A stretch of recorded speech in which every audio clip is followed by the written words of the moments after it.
How's it going, guys? Anyway, this is the Redhead Gamer, and as you all know, well, it's no longer today. I've been playing it all night, but you know, Dawnguard came out today for Skyrim, so I thought I'd just show you guys a little bit.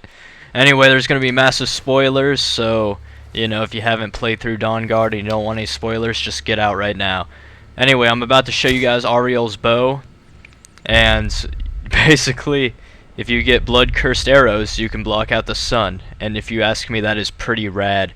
I love playing as a vampire in Skyrim. It's just so amazing, and this DLC just improved it, and now like my whole fantasies have come true.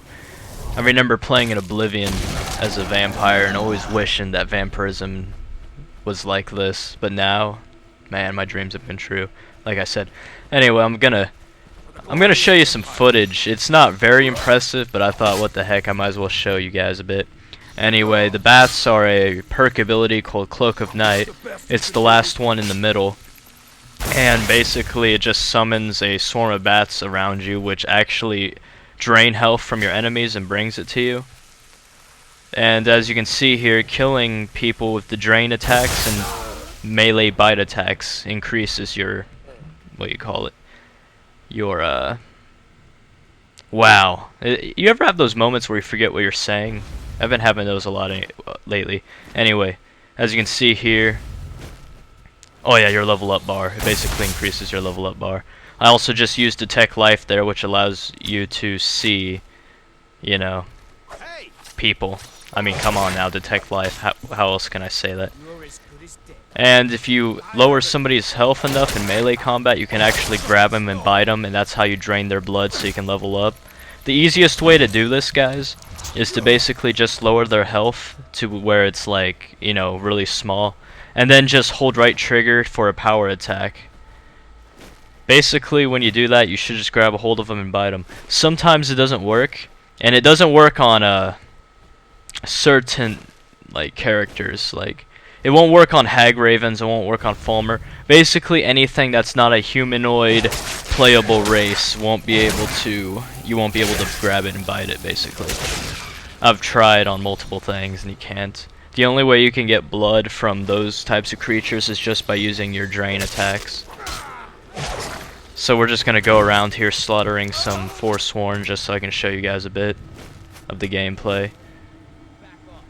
Yeah, it's not that impressive, but still, gives you guys an idea. It also makes you feel really epic when you're actually able to grab a hold of somebody and bite into them. I mean, come on, look at that. Tell me that is not awesome. They just scream in pain as you rip into their neck and drink their blood. Ain't that amazing? It's like listening to like heavy metal, but you're like playing fine-tuned instrument at the same time. You know what I mean? Yeah, crazy. I know. And we're getting hit with ice missiles here, which kind of sucks because it slows us down. Don't exactly care for frost attacks. So, you know, Vampire Grip, this is a pretty fun one. And another thing I discovered is while you grab them with one hand, you can actually, like, attack them with the other hand. So if you Vampiric Grip somebody, you can actually hit them with, like, your other spells with your right hand. And we go in for the kill bite there and drain them of their blood. Yeah. Oh, that one dead in one hit. That person's pretty frail. But that's a good thing, don't you think? I agree, because if they weren't frail, they'd probably still be attacking us. Now, I could go into the dungeon here, but there's still some people over here, and I might as well just show you guys, you know, how to dispatch them. Yeah. You also get Raised Dead, and this right here is Mist Form. It's a pretty good ability to use just in case you're ever getting low on health. It's like the, you know, get away button, basically. If you hit right bumper, you don't turn invisible, but all enemy attacks go right through you, and you regenerate health, stamina, and I think magicka at a crazy rate, so it's pretty cool. Then you got Detect Life here, but it's a little glitched because it still shows you dead bodies, which is kind of weird. I mean, you know, Detect Life, I suppose, but actually it's called like Detect Creatures or something, I think, so maybe that's why it shows the bodies. I don't know. You also got Vampiric Sight. It hasn't changed much from the vanilla Skyrim. It's just there, you know, just makes your vision black and white to help you see in the dark, nothing too big. And let's try to drain this person. Then again, I'll show you Mist Form, how it works real quick. You just pop it and you see all the attacks go right through you. It's pretty awesome. This Forsworn's trying to hit me with Frost attack, but it keeps going right through me. That's pretty cool. Also, my stuff's regenerating pretty fast, so it all works out in the end. I tried to attack here for some reason, but it's a little glitch. I also noticed that if you turn into a vampire lord and you walk into a city and in the middle of the night, or if you use Auriel's bow, it's kind of weird because the people don't attack you. They still just, they look at you, but they talk to you. They're more nervous about the sun being, you know, up, but it being dark. They're more nervous about that than the vampire lord walking in their midst, which is kind of weird. I might as well show you guys supernatural reflexes too, since I just unlocked it. I don't have all the vampiric abilities yet. I just thought I'd show you guys some footage for those of you who wanted to see some footage of it on the day it came out. Yeah, supernatural reflexes is basically just slow time. It says you move faster while everybody else moves slower, and I guess that's true, but it seems really sluggish when you move. But then again, I guess it would be overpowered if you were like, you know, moving 500 miles per hour while everybody else is moving really slow, you know what I mean? I mean, imagine that. You could probably take out a whole army with that ability. And this is what happens when you revert. I'm playing on the Xbox, so it kind of freezes up whenever I revert. It's kind of a pain too. Anyway, here's the Dawnguard armor. That's the full set. Get a nice little helmets and, you know, whatever. Gauntlets, chest piece, you get the idea. It's all pretty good. Here's the Vampire Royal family armor. I mean the Vampire Royal armor. And that's basically what my guy was wearing. You obviously get this by killing Hakan. I hope I'm pronouncing his name right. It's kind of sad if I ain't, you know what I mean. I just got done playing through the vampire side of Dawnguard. I really liked it. And here's the cattle inside the mansion. Or the island, or whatever the heck you want to call it. You can just walk in here and feed on them. It's pretty nice. It's no longer difficult finding someone to feed on. You can just walk down here and grab somebody and bite into them. And you get reverted to stage 1 vampirism. And you can go walk amongst the people freely. Stage 4 still does trigger people who attack you. And yeah. And while you're walking around at night, the Dawnguard will come and get you. They'll try to attack you and whatnot. You can also run into gargoyles and stuff.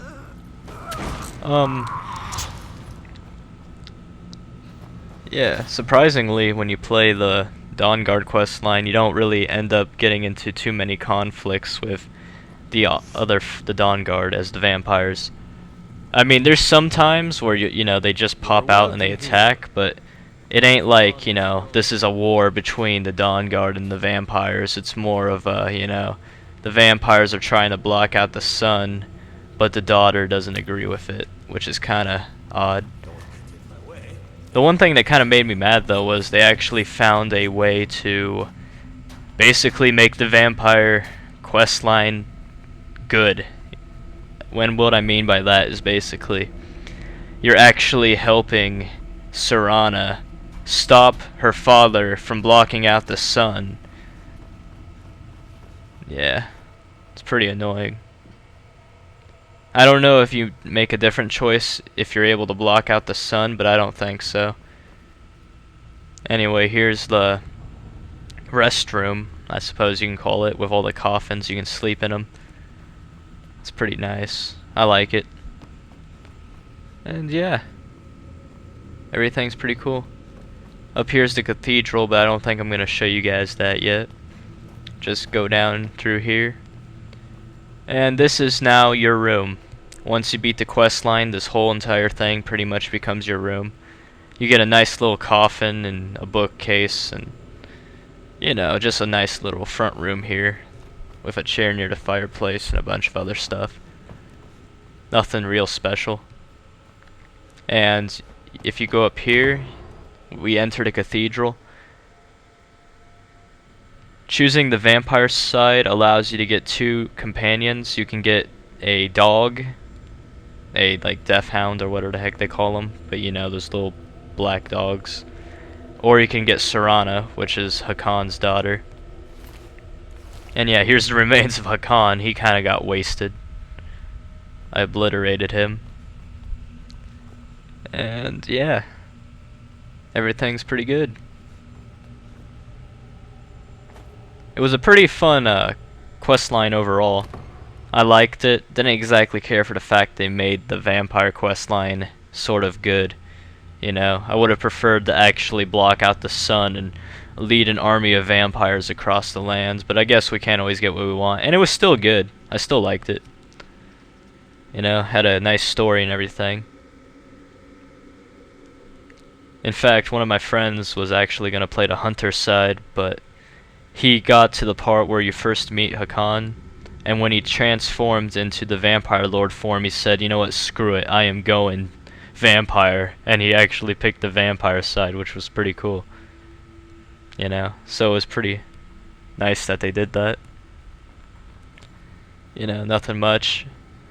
The vampire fortress comes with a few things. There's the dog companion I was talking about.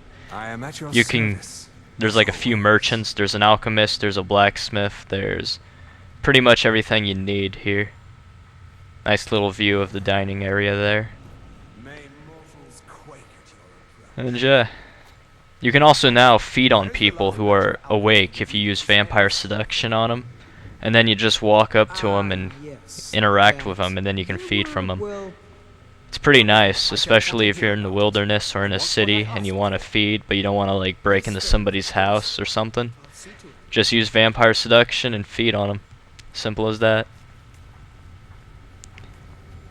Overall, it's pretty nice. Pretty nice. Anyway, thanks for watching, guys. I hope to see you next time. Go ahead and check out my channel. And I don't have any Skyrim playthroughs, but I might start one here once I get a few other games done. And I hope to see you guys then. You all have a great one.